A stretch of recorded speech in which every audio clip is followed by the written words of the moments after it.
Hello everybody, this is Toys R Us, and for this special figure showcase and review we're going to be looking at the 2012 Fall of Cybertron Deluxe Air Raid figure.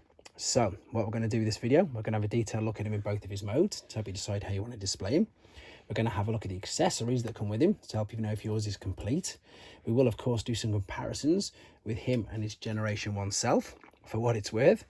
We'll also do some comparisons with him and some other figures that have shared the same or use the same mould as him.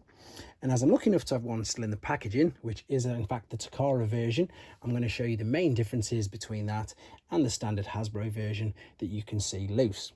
Now before we get started, I'd like to remind anybody who's not subscribed to this channel, if they'd like to hit that subscribe button for me now please, because again it really will help me out. Right, let's get started. And I've got to confess something here for you guys straight away. I love this figure. And I don't know why he's not very popular. Maybe because, let's be honest, let's bring this guy back in. Maybe because he looks nothing like Air Raid, let's be honest. But again, this is based on a computer game character, which again, he doesn't really look like. But I've done a teeny bit of research on this, and I believe he was intentionally, or originally, shall we say, going to be called Fireflight. But of course, they couldn't get the license for that, so they called him Air Raid. Again, he looks absolutely nothing like this guy, but this is a completely different toy line. So let's move him out of the way. So you may be wondering why I love this figure, and the main reason for it is, and I suppose it's the be all and end all, is these are toys and they're supposed to be played with. And with these weapons that you've got here, the play factor, the abundance of combinations that you've got is simply stunning. So in fact, let's start off with the one that's got the least, and of course it is the alternate mode. And you can see I've put the sword on the roof. Some people have it joined together like that, which again is one way to display it. Some people have it separated like so. Some people turn it all the way around. Doesn't look the greatest that way, but it still sort of works. Let's take the sword off anyway for now and have a good look at this alternate mode.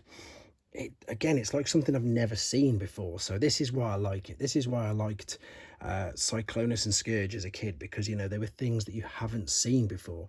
The detail on it's really good. You've got the gold around the rims and on the tips there of the wings, gold on the weapons underneath, the swords tucked away nicely with all the chrome silvery effect on it. Well, silver not chrome obviously. And I just think, as I say, it does look really good. I prefer the robot mode, but I do like this. It's like something I've never seen before. And I suppose looking at this as well, if you don't even have to put it on. Some collectors and displays I've seen haven't even got the sword on. It's just a bonus that you can do it.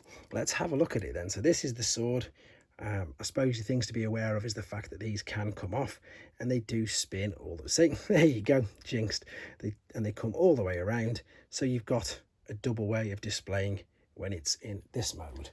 I suppose the only thing that if I want to be really nitpicky about this mode is because of the way that the transformation does, it puts the Autobot emblem upside down, but that's being mega picky. Otherwise, I'm sure you'll agree, again, like it. It reminds me of something off Wipeout as well, to be honest.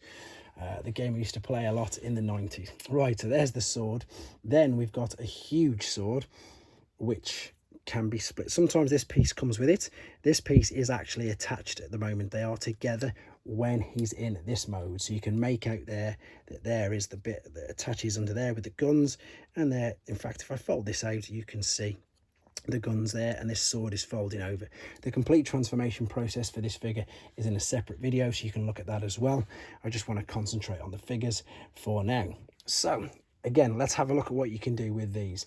This is something that some people aren't really aware of. You can actually fold the hands in. If you fold the hands in, this will then allow you, using the tabs and the cutouts on here, you can connect this to his forearm. And I think that's, again, that looks brilliant. Look at that. You can attach it there. You can then take the sword and you can pop it in his hands, and then if you wanted to, of course, you can attach this to the back instead of the guns. There's a port at the back. You can pop this here, and this can be like I suppose a sword blaster or bazooka or whatever. It's just, again, the abundance of options and play factors and combinations you've got with this figure is great. Let me just take the weapons off and have a good look at the robot mode, because we haven't done that yet. I got a bit carried away with myself there. So we'll have a look at the packaging in a second as well. So articulation wise, the head it does go all the way around.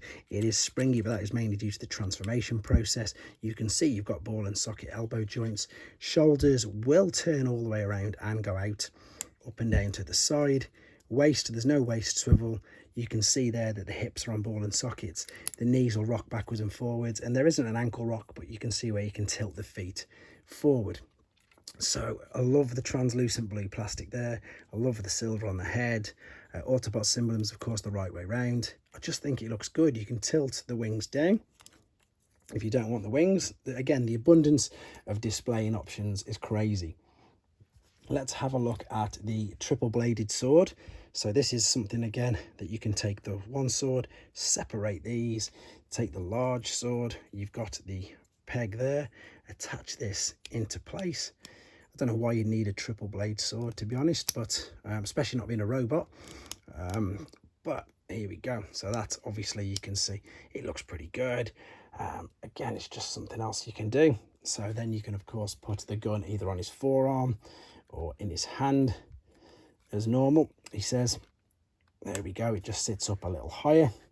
It will make it a little bit harder to display.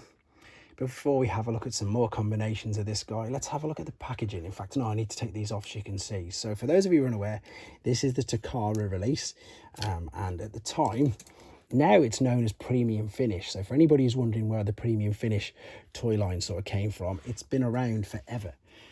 It's just that that's exactly what Takara did. They always sort of did something slightly different. They used chrome where Hasbro didn't, or they just used a bit of a different or a better paint job, shall we say. So you can see there's much more detail there on the head sculpt.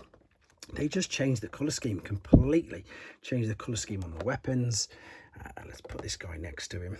And maybe, I was going to say, it always cost a premium price, but that was probably only due to import costs and stuff. So they just, yeah, again, there's the differences. Of course, it's all in Japanese. We've got the fact that, same as in the Hasbro versions, this was the 12th release of this wave or line of figures.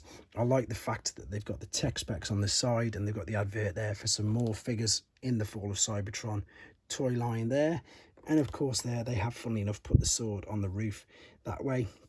And they've gone with what I'm about to show you right now here with the weapons. So you've got the long sword, the small sword, and they put the double barrel blasters at the back of him. So that's the one, the final one I'm going to pretty much show you with this. So you can then attach via this port again at the back. You can put these in, a little bit Bruticus-esque, shall we say. Then we can put the large sword in his hand. In fact, this is going to go all over the place, isn't it now? And then of course the normal sword. So this is more like a lance when it's like this. You can fold it up and then you can fire it out if you wanted to. It is not spring loaded. I did that by myself, but there you go. Maybe I've managed to change your opinion, or if you've never seen it before, maybe you do now like the figure as well. Right, what I need to do, just so I can do this final bit, in fact, if I can get him in on screen, I can get them all on then, so we can get all of the 4 colours of the mould. So there's the Takara version. This is the standard Hasbro.